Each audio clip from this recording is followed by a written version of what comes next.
Now this is really important. Now just follow through me on this. So what they were anticipating, the Israelites, in the supernatural increase in their life, they would have to have a sanctified heart. Now here's the fascinating thing. There's no correction for sin. There was no rebuke for that problem. There was no adultery. There was none of that junk going on in their lives. They were all living according to the obedience of God's instruction. Now, I think that it would be safe to assume that they were living in obedience to the Lord, and yet the Lord commanded them to sanctify themselves. Sanctify means to separate, to set apart. They are to consecrate. They were to dedicate themselves. So what does this mean? There are all kinds of stuff that goes on in our life. And that's good. Wonderful things. We become very busy, very active, very involved in this. Involved in that, but when a shift is about to happen, and you can sense the Lord is about to bring dramatic increase in anointing, whatever it might be for, you have that sense that you're on the edge of something new. That's not the time to diversify your energy, family. That's the time to refine your focus and say, I'm giving myself to the season because I'm anticipating a breakthrough that I've never experienced before. And I want to have all my eggs in one basket. I want to have everything in front of me so that as God does what I expect Him to do, I'm all in. I don't want to miss anything. So what's the point when the weightiness of a signs and wonders lifestyle, the weightiness of miracles, when it is put on an unsanctified heart, it crushes it. The weight put upon a sanctified heart establishes it. Wow. So every one of us has the seasons, the moments where it's not that I'm doing anything wrong. I'm involved in all these things.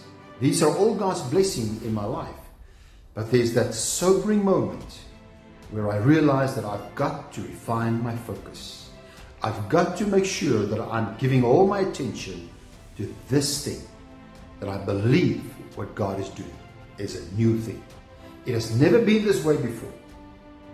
So when you drive to the office during the week, or taking the kids to school, picking them up, you never look at any street signs. You can't even tell me where the street signs are. You wouldn't know because you don't follow the street signs. So you don't need to, because you know how to get there. Stay with me. When you're traveling in familiar territory, you don't need signs.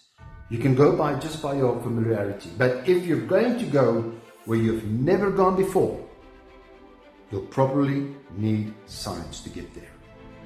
Signs and wonders are realities that point to a greater reality. Sometimes when we've been given the assignment to occupy what God has been given us, it has become the familiar. But we are fully living in it. And then there are times where we can sense a season change is happening. And we have to prepare ourselves.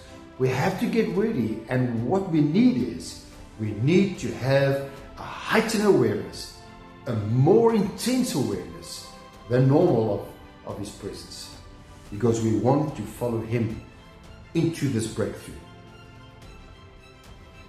When we refine our focus, refine our attentions, and refine our values, we make sure that we're all in.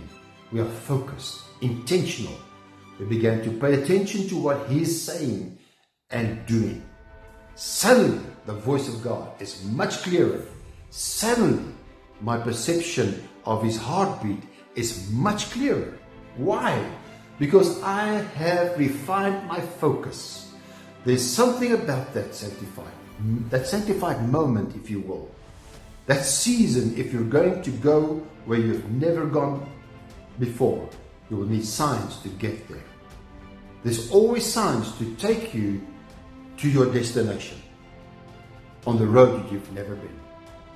There are times We have to just make sure that our focus is really intent on the will and purposes of God. And sometimes we just have to trim things back to make sure that we are all in as we think we are.